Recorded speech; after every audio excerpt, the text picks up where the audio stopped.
Hello everyone, Zeno here. Here to bring part 7 of What If Team RWBY were teleported into Red vs Blue. Link down description of the fanfiction of this What If. Listen here YouTube. I do not own anything and this is not a scam. Chapter 13, Plan of Attack. God damn it, Church muttered as Gamma hung up. I'm guessing things didn't go well with your call, Weiss said. What gave you that idea? Church said sarcastically. So what now? Weiss asked. We'll need to. Church was cut off when he began to receive another radio transmission. Hello, ring-a-ding, blue bass, come in, let's go. Hello, come in.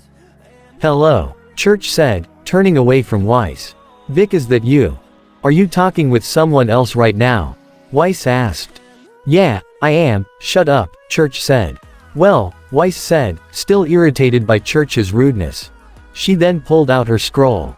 Before Simmons began working on the teleporter, he had already fixed both hers and Ruby's scrolls, so now they would be able to contact each other in this universe. Another feature he added was that their scrolls could also connect with the helmet radios.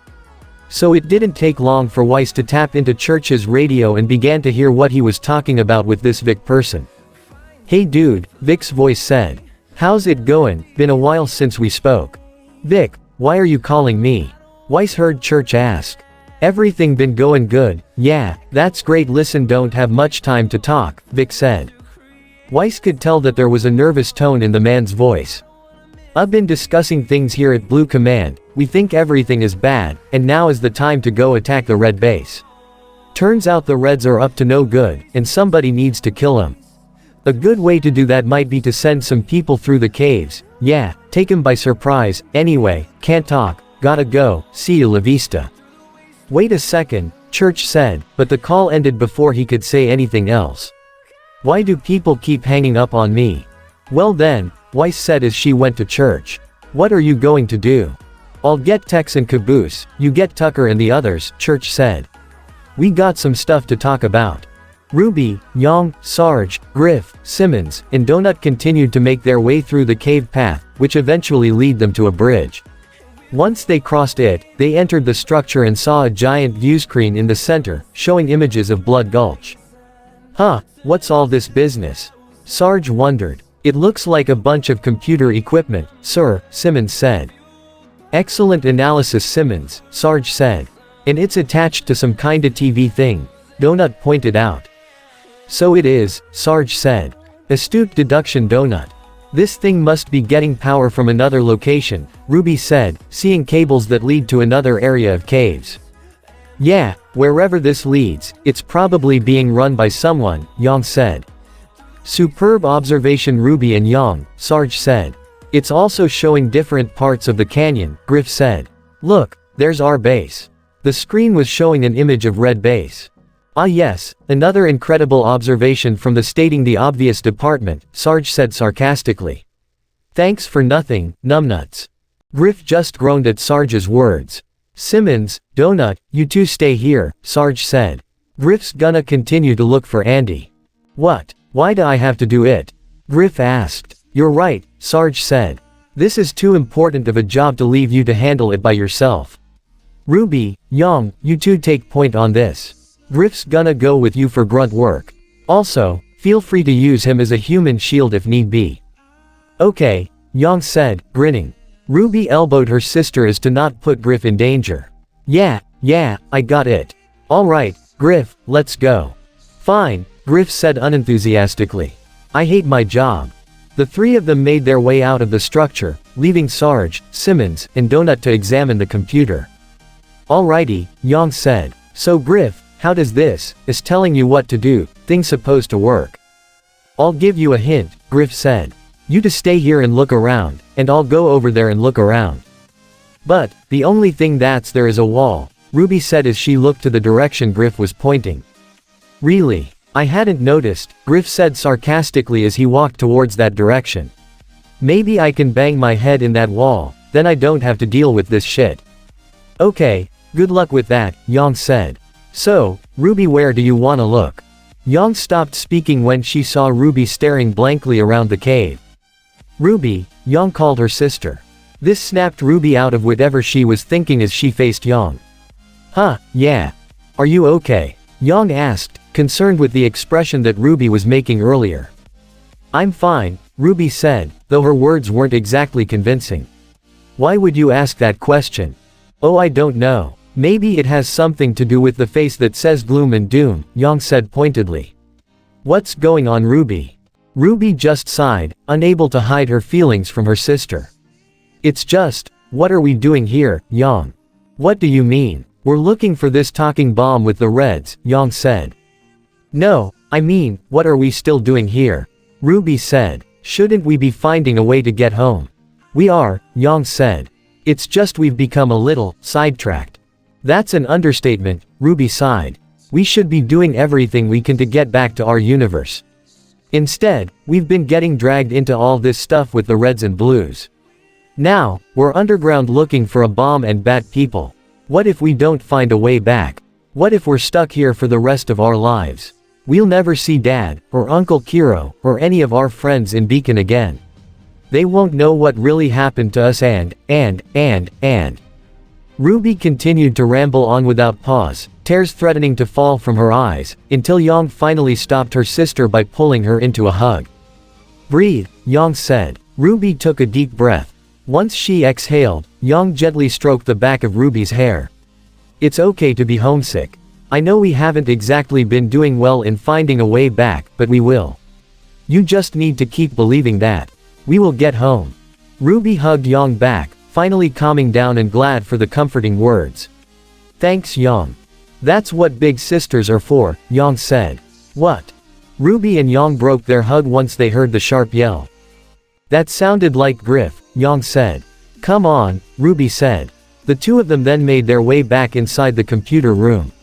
Once they entered again, they saw Griff back inside as well. What going on? Ruby asked. Sarge thought it would be a good idea to tell Griff that his sister is dead, Simmons informed them. Wait, what? Yang said, confused. The two of them then turned to the computer screen. The image being shown was that of Sister's empty armor on the floor of Blue Base. It's true, Sarge said. As you can see, Griff's sister was horribly vaporized by the Blues. A fact that we were trying not tell him, Simmons said, stressing his words. Oh, quit being a baby, Sarge said. It's just like ripping off a band-aid. Quick and incredibly painful. What? Griff said again, apparently still in shock over the news. That's just mean, Ruby said. Yes, Sarge, Yang agreed. Not cool. You really need to start thinking about other people's feelings, Sarge, Donut said. Son, the only thing I need to do is stay red and die, Sarge said, completely unapologetic. What? Griff repeated, apparently stuck with the word. I'm sorry, Griff. She's dead, Simmons said. How could this have happened? Griff cried. Oh man, that was my little sister. I mean, I know we don't always see eye to eye, but I still loved her. Ruby and Yang looked at each other and felt a pang of pain and sympathy for Griff. They immediately understood the pain one would feel if they lost a sibling. Both sisters knew what they would feel if they lost the other. This has got to be hard, Griff, Simmons said, trying to be comforting. I don't know what to say. Yang put her hand on Griff's shoulder. Really sorry, Griff. You don't have to go through this alone, Ruby said, also giving her support. I had no idea the last I saw her was gonna be the last time ever, Griff said, his voice full of sorrow. I'd give anything to see her again and just to talk to her one last time, and I'm never gonna get that chance. It's the most empty feeling in the whole world. Oh hey, look, Donut said as he looked back to the screen. She's not dead, she's just naked. What? Griff shouted, his voice now filled with anger, making a complete 180 from his previous state. That little slut, I'm gonna kill her. Take a screenshot. Simmons shouted quickly. Take a screenshot. Tucker, Tex, Caboose, Doc, and Junior gathered around Church, who was about to discuss the instructions that Vic told him. Weiss and Blake were on the side, listening to Church's words as well. Alright, Church began. Vic called and said we should attack the red base right away. I don't know why, but I guess we're gonna do it. Attack. Shouldn't we call soldiers or the military for something like that? Tucker asked. So, you're saying that trained soldiers like yourselves aren't capable of doing this, Blake clarified. Yeah, that's what I meant, Tucker said. I don't wanna risk my life, I got a kid. I wouldn't call that creature a kid, Weiss said. As I was saying, Church continued. For some reason Vic thinks it's a good idea for some of us to go through the caves. Why? Tex asked. I don't know, who cares? Church said. So me, Tex, and Tucker are gonna go right up the middle. What about my kid? Tucker asked. He can't go into battle. Church turned to Doc. Doc, you take Sister and Junior and go get lost in the caves. Oh, Tucker said in understanding. Next time, let me finish talking, Church said before he continued speaking to Doc. We'll find you after the battle's over. Unless we die, in which case we won't find you, and you're gonna have to find us. And if that happens, I want to be buried as far away as possible from these two. Yeah, Tucker spoke up again. And I wanna be stuffed and put on a couch with a cooler full of beer, a bag full of cheese puffs, non-stop reruns of Baywatch and you know what, it's all in my will. At Tucker's second interruption, Weiss pulled out Mertonaster and hit Tucker from behind with its hilt. Ow! Tucker yelled in pain as he collapsed to the ground. Thank you for that, Church said. My pleasure, Weiss said smirking. Blake just shook her head disapprovingly. What about me? Caboose asked. Can I get lost too? No Caboose, Tex said. I need you to stay here and watch Sheila. Yeah, Church agreed. The transfer gets interrupted, we might lose her altogether. Oh, that would be bad, Caboose agreed. Right, Church said. Otherwise how would you accidentally kill people? Caboose pondered. Well, I suppose I could always. Shut up, that was rhetorical, Church clarified. Was he actually thinking of a way to kill people? Blake asked. Unfortunately, I'd probably say yes, Tex said. Tucker, come on, Church said. Get up and let's go. Wait a minute, Weiss said. What about us? What about you? Church said. You're not part of this team. You don't need to do anything. How about being the voice of reason? Blake said. You do know that Griff, Simmons, and Young are still underground looking for Sergeant Ruby. Oh yeah, I forgot, Church remembered. Well, Vic called saying the Reds are up to no good, so that probably means that they're back in their base, which means we're still up to attack them. If the Reds are back, why haven't we gotten any contact from Ruby or Young? Weiss asked. Maybe the Reds captured them, Tucker suggested. Or killed them, Tex said. That's not funny, Blake said. I wasn't joking, Tex said. It is a possibility. You don't actually think that the Reds would hurt Ruby and Young, Weiss said. No, I don't think that people who have been trying to kill us would ever consider capturing or killing two girls without any provocation, Church said sarcastically. Especially when their CO is a trigger-happy lunatic. Right, Weiss said, understanding what Church was saying. Well, nonetheless, we're going with you. What? Why? Church asked. If you want to kill each other, that's on you, Weiss said. But if Ruby and Young are with the Reds, we're going to make sure that you don't accidentally kill them. Whatever, we're already wasting time, Tex said. If you wanna go with us, that's fine, I don't care. She then began to head off and get ready.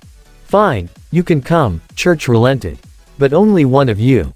We don't need any more people for an attack, and we might need someone to make sure that Doc and the others stay safe in the caves until we need backup. Okay, then I'll keep an eye on them, Blake offered. Weiss can go with you to Red Base. Wait, what? Weiss said. I don't think. Your semblance would be better for this, Blake said. She then pulled Weiss closer and out of earshot from Church. And to make sure they don't actually kill each other. Weiss was about to protest, but decided against it, knowing that Blake was right. Fine. Okay, whatever. Now that that's settled, Church said. Weiss, let's go. Blake, help Doc get ready to go into the caves. When should we go? Doc asked. I don't care, Church said. Just be ready to come running with the cavalry if we start screaming in pain.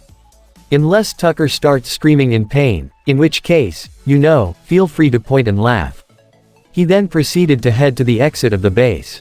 Alright, let's just get Sister back in the base and we'll get right on that, Doc said. Why's Sister still in the base? Blake asked. Oh, she said something about wanting to do a few stretches before she put her armor back on, Doc explained. Wait, Blake said, so she's currently in the base naked? Huh, I guess so, Doc realized. Blake immediately thought that Tucker would be the first to run back in the base when he heard about Sister, but instead, she saw him talking with Junior. Well, little dude, Tucker said to his son. I guess there's a time when every little boy becomes a man. Tucker is only 3 days old, Doc pointed out.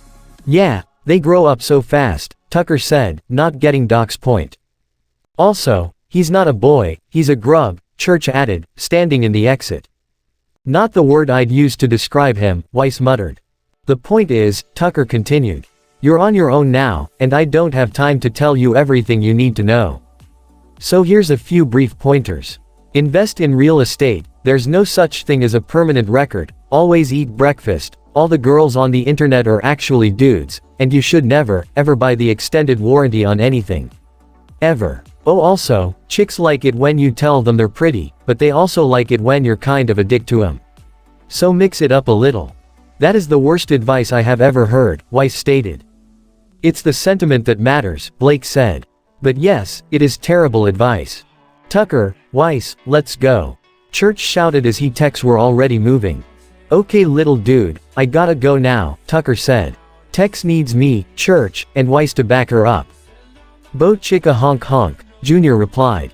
Huh, I guess you have been teaching him some stuff, Doc said. Teach? You don't teach that, Tucker said. That shit's genetic. Let's go, Weiss said as she grabbed Tucker and dragged him out of the base. Blake shook her head. Let's go get sister. Blake, Doc, and Junior then made their way back in the base. Put your clothes back on. Griff yelled to the computer screen at the image of his sister. What's the one thing I told you? Don't embarrass the family. I don't think she's embarrassing. Whoa, why is she doing splits? Simmons said as he continued to stare at the screen. Huh, is this that Facebook thing I keep hearing about? Sarge asked, sounding confused though not taking his eyes off the screen either. I don't get it, what's going on? Ruby asked, due to the fact that she couldn't see anything. Specifically, that Yang was covering her sister's eyes from the screen. Oh, nothing important for you to see, Yang said. She didn't want her sister to see anything weird if she could avoid it. Does this thing take dollar bills? Simmons asked, to no one in particular. Come on, that's my sister. Griff shouted at Simmons. And you're looking at her naked. So, Simmons said, like it wasn't a problem. She's not our sister. That's gross, Yang said. Stop looking at her. Griff shouted at Simmons. Why did Donut and Yang get to look? Simmons asked. Hey, why does the blue base get so much more natural light than ours? Donut said. It gives the interior a much more airy and open feeling. That's why Donut gets to look, Griff said. And Yang's another girl. I wouldn't know, I can't see anything, Ruby complained. Stop complaining, Yang ordered. You can look when you're older. Aw, look, she's putting her armor back on, Sarge said, disappointed. He then lightly coughed and changed the tone of his voice into a livelier one. Oh look, she's putting her armor back on. Good work, soldier. Don't patronize me, Griff growled.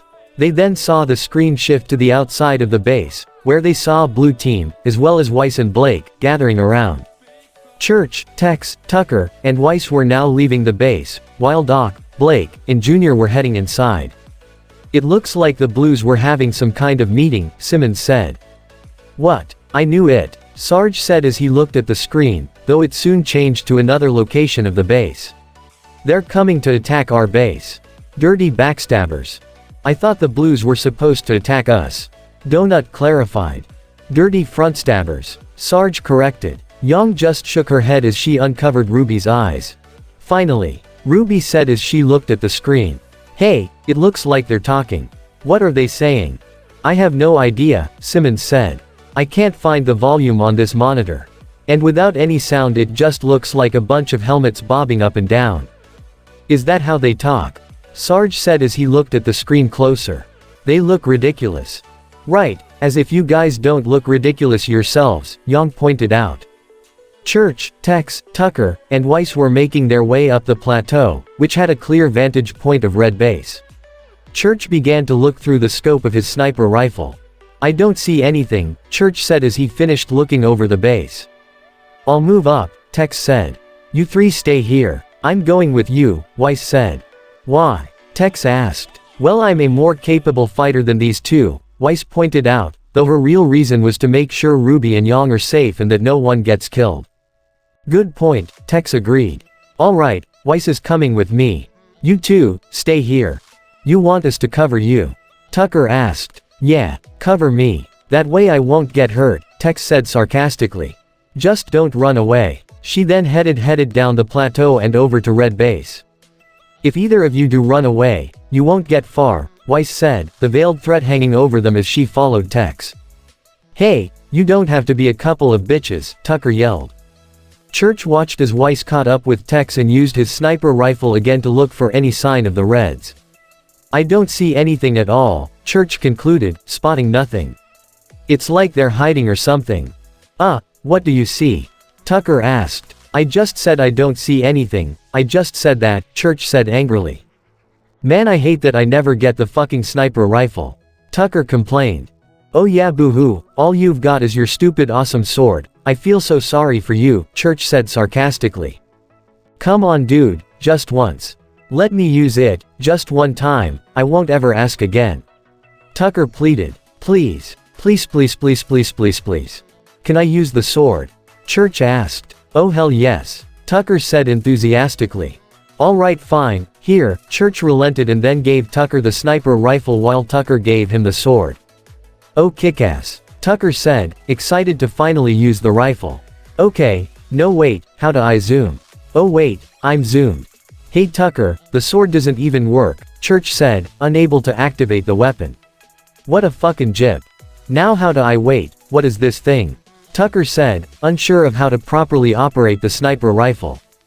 Okay whatever dude, Church said, unconcerned with Tucker's lack of understanding of the rifle. Just don't. Church's words were cut off as Tucker accidentally fired the sniper rifle. Tucker then saw the blast hitting Tex right in her ass. What the fuck? Church shouted in surprise. Did you just fire that thing? Oops, Tucker said. That was an accident. He was shocked from accidentally shooting that he pulled the trigger again, firing another loud shot. This time, the blast hit Weiss, specifically at her ponytail, leaving a small hole through it. That was also an accident. Stop shooting, Church shouted. We're supposed to be sneaking up on them, dumbass. They're gonna hear us. As Church was yelling at him, Tucker zoomed in again and saw Tex and Weiss looking at their direction. They both looked pissed, if Weiss' angry look was any indication. They were also heading back towards them. Gimme it back, Church said. Yeah, okay. Take it back, Tucker quickly gave the sniper rifle back to Church. Church took the weapon back. I knew there was a reason I didn't let you use this thing all these years. Hey, Tex, Weiss, what are you guys doing back? Tex proceeded to punch Church in his face. Ow, Church yelled in pain. Weiss then pulled out Marie Tenister and stabbed at the ground, which then released ice crystals beneath Church, freezing him in place. What the fuck did I do? Church yelled, freezing from the instant cold. Asshole. Tex yelled. You were paying for the damage to my hair. Weiss yelled as well. I told him to be careful with that thing, he's just not very good with it, Tucker said innocently. JJ just shut up and GG get me out of here, Church said. Chapter 14, The Swap. Back underground, Sarge was continuing his rant about the Blues attacking Red Base. Look, they're invading our base. Sarge shouted. And we're not even there to defend it. Oh the humiliation. Men, this aggression cannot stand. We'll beat those Blues all the way back across the canyon. This is the moment we've all been training for. Training? We haven't done any training, Griff said. Wait, is sleep considered training? Definitely not, Ruby said. Simmons, Sarge called. As with all our battle plans, I need you to punch Griff in the back of the head. Simmons. They all saw Simmons still standing in front of the computer screen. Yeah I agree, Simmons said, not paying attention at all. Everything you say is right, Red Team's great, hooray. Suddenly, Young punched Griff in the back of his head. What the hell? Griff shouted. Hey, Sarge said to do it and Simmons didn't look like he was gonna do it, Young said, shrugging. Simmons, stop watching those TVs, Sarge shouted. Yes Simmons, Donut added. There's not gonna be any more pictures of naked girls on there. Shut up, you don't know that, Simmons retorted. Stop saying that, he doesn't know what he's talking about. Seriously, you're being weirder than usual, Young commented. Men, this won't be easy, Sarge began to say, getting the attention of the group minus Simmons. The Blues will be totally bunkered down at both bases, which gives them an enormous strategic advantage. But we're the red team. Out of nowhere, a red flag suddenly lowered itself behind Sarge and a song began to echo around them.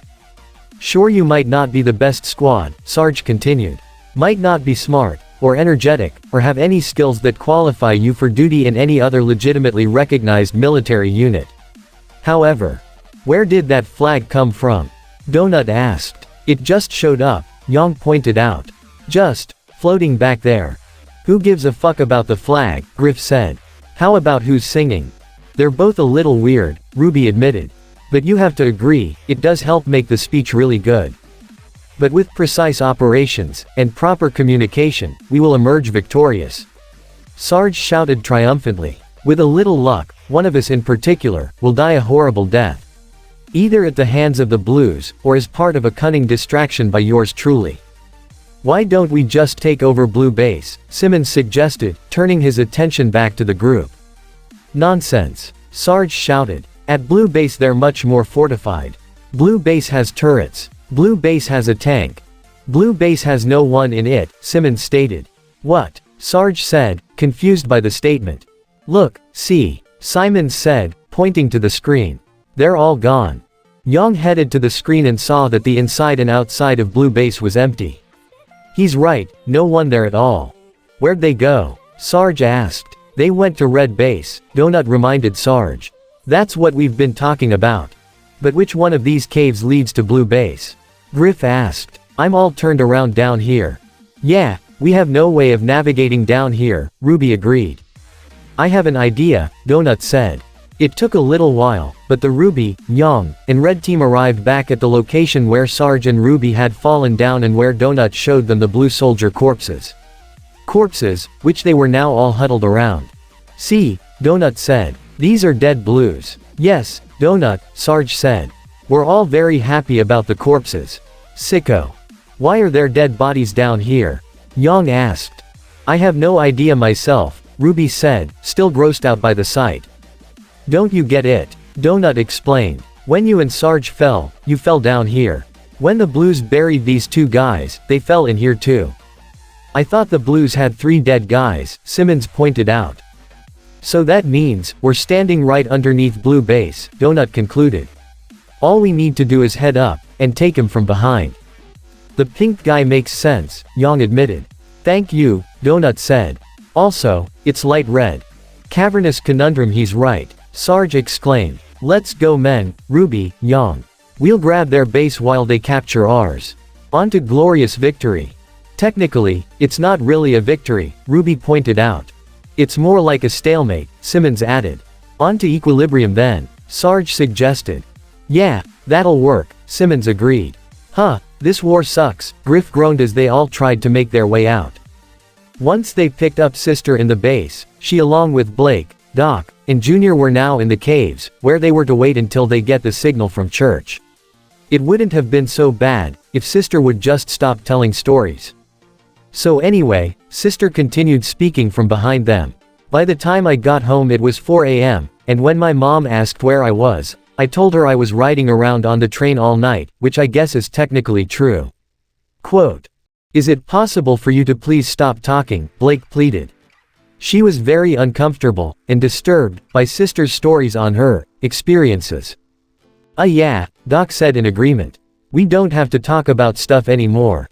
Let's just walk. And not talk. Ever again. Sister stopped for a moment and turned around, calling to Junior who was lagging behind. Come on little guy, hurry up. HNNNK. Was the only reply Junior gave. Oh my god, Sister said when she looked to the side of the cave. Head. Though we agreed no more talking, Blake groaned as she turned around. Please, really, Doc added. No more stories. Seriously, it's a head, Sister said. Look. She then ran towards it. Huh, Doc and Blake looked to the direction that Sister was heading and saw that there was an actual severed head. What surprised Blake even more was when the head talked. Yo, the head said. Oh it's you, Doc said, and enthusiastic. He and Blake then walked towards the head. Whatever, the head shot back. Some way to treat your sidekick. Gone for days and you don't even look for me. Who is this? Blake asked. And what's he saying? Oh right, Doc said, realizing that Blake didn't know who this was. This is Lopez. He was a robot made by Red Base, until O'Malley took him and made him his sidekick or something. After that, I kinda lost track of him. He must have ended up in the caves. Oh, and he only speaks in Spanish. Doesn't that make things difficult? Blake asked. You have no idea, Doc sighed. Hey, who's the weird girl with no armor? Lopez asked. That's Blake, Sister replied. You speak Spanish, Doc said in surprise. Of course I do, Sister replied. It's the year 2500 and I'm from America.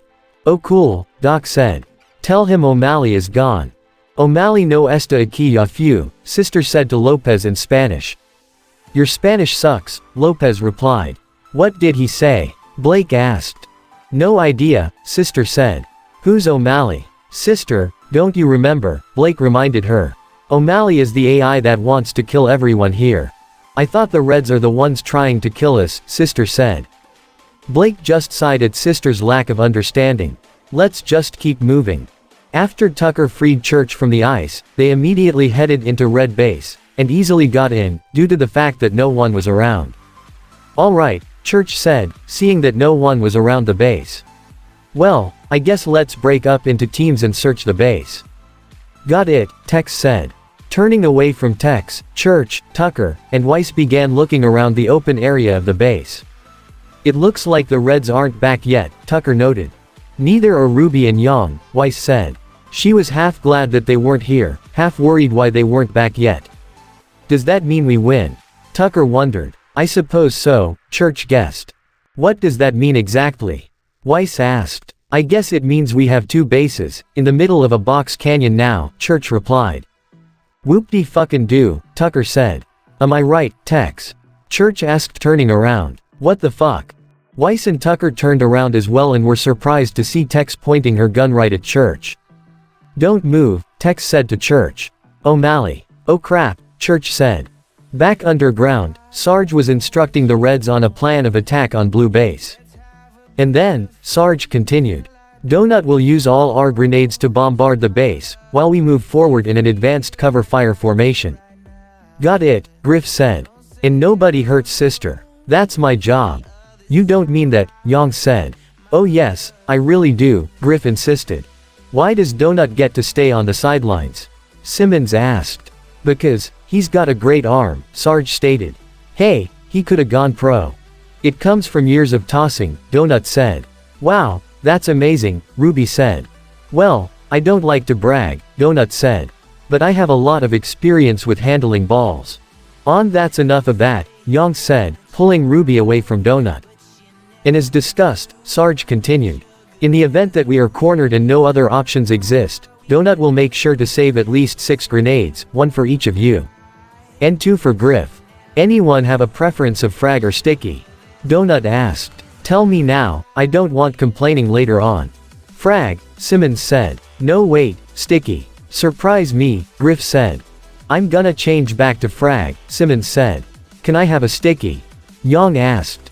Yang, Ruby said. What? Yang said, shrugging. He was offering, I kinda want one. You are not getting a grenade, Ruby said. Yang just pouted and stuck her tongue out at Ruby. You're no fun. Hey Sarge, Donut said. Have you thought about calling for reinforcements? Like when we called for the ship. You mean the ship that crushed you while bringing more blue soldiers? Griff reminded everyone. Yeah, maybe we shouldn't do that. It's worth a shot, Sarge said. They owe us one now. He then got on his radio and tried calling command. Come in command. Are you there? Vic, are you there?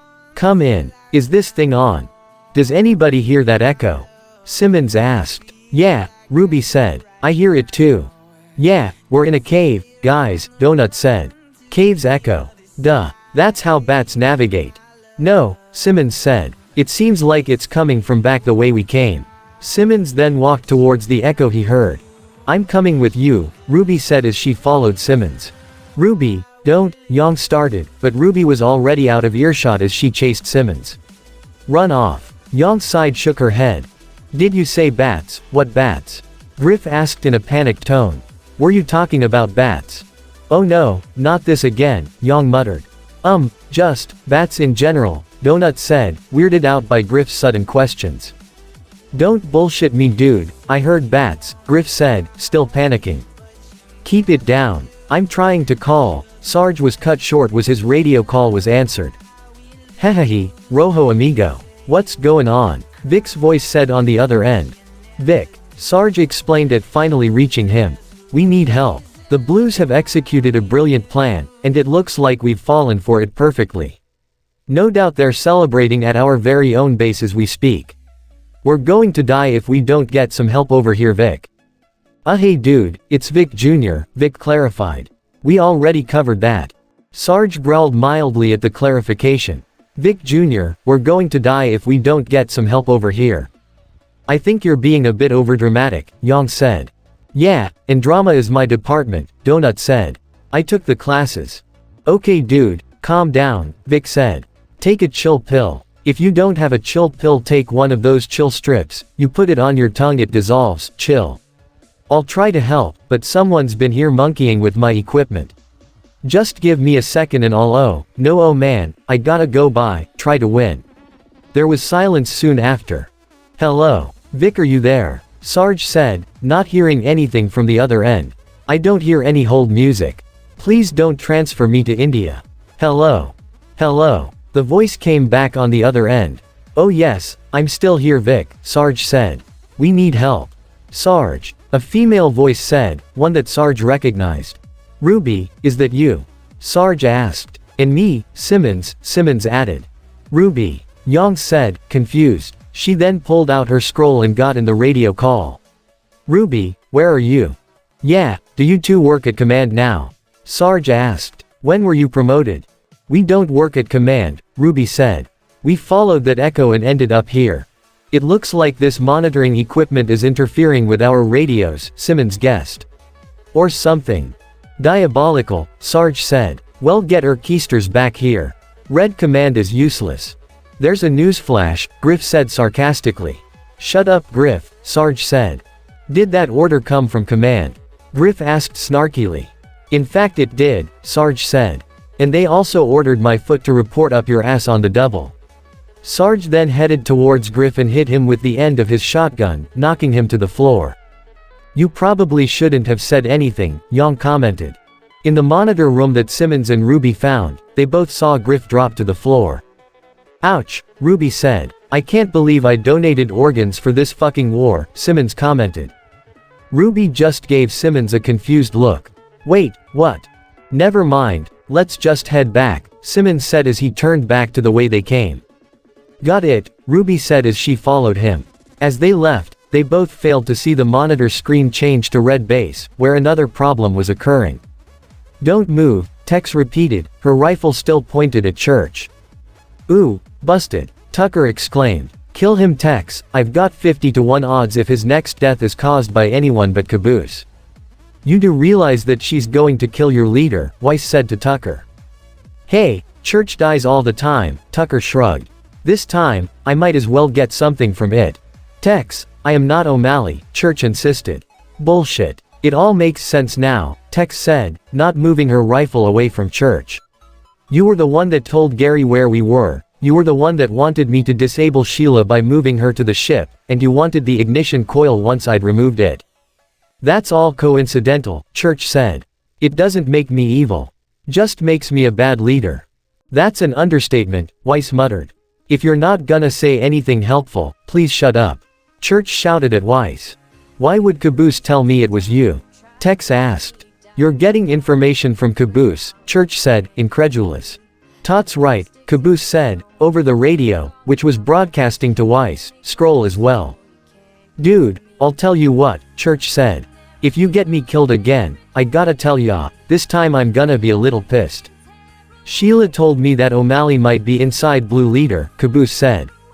And that's you, Tex said to Church.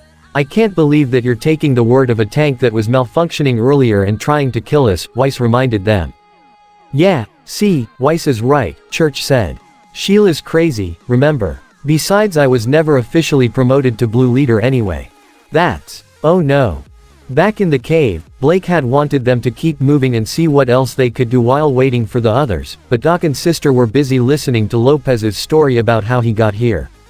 "So that's how you got here, Lopez," Doc said once Lopez finished speaking. "What a strange, yet believable story. How can you even understand him?" Blake asked. "I thought you don't speak Spanish. You just gotta know what people are trying to tell you," Doc said. "Right, Lopez. Who's that guy?" Lopez asked. Blake had no idea what he was saying, but she noticed sister turned to look behind them. Blake followed where she was looking and saw that there were now others in the cave with them. One was a green-colored alien similar to Junior, though much bigger. The other person was wearing blue armor similar to the others. "Who are you?" Blake asked. "Hi there. I don't think we've met," the blue-armored soldier said. "I'm Captain Butch Flowers. And this," he referred to the alien, "is my friend." "Hi, nice to meet you," sister replied. "Hey, wait, wasn't I sent here to replace you?" "What?" Blake said. "Honk." Blake, sister, and Doc turned to see Junior heading their way. "Hey there, little guy," Flowers said as he saw Junior. Blake noticed that Flowers' voice became slightly low and distorted. "I've been waiting a very, very long time to meet you. Muhuhuhuha, muhahohaho, muahahaha. I guess it's kind of funny," sister said. "Oh no," Doc said. "What is it?" Blake asked. "We might be in trouble," Doc said. "The guy in blue, it's O'Malley." Upon hearing the name, Blake pulled out her weapon and stepped in front of sister and Doc. "Get behind me. Now, let's not do anything we might regret," Flowers, O'Malley said, stepping closer. "We just want the child. You get any closer, I'll do something I might regret," Blake said, raising her weapon. The green alien raised its weapon and fired, shooting several needles towards Blake. Blake pulled out Gamble's shroud from its sheath and sliced the incoming needles. However, the attack caused Blake to fail to notice the other set of needles that Flowers had fired, hitting her on her leg. "Run!" Blake yelled to Doc and sister. However, she realized that her vision was becoming blurred. "I warned you," Flowers said, who was now becoming blurry in Blake's vision. Her body was also starting to feel very heavy and she was struggling to keep herself steady. What did you do to me?" Blake was able to get out, already realizing that she was fighting a losing battle and staying awake. "Don't worry, it won't kill you," Flowers explained. "You'll just be taking a little nap for a while." The last thing Blake remembered was Flowers' laughter as she hit the floor. And this the end of part 7 this What If. I hope you guys like it. Don't really leave a comment down below and subscribe to the channel.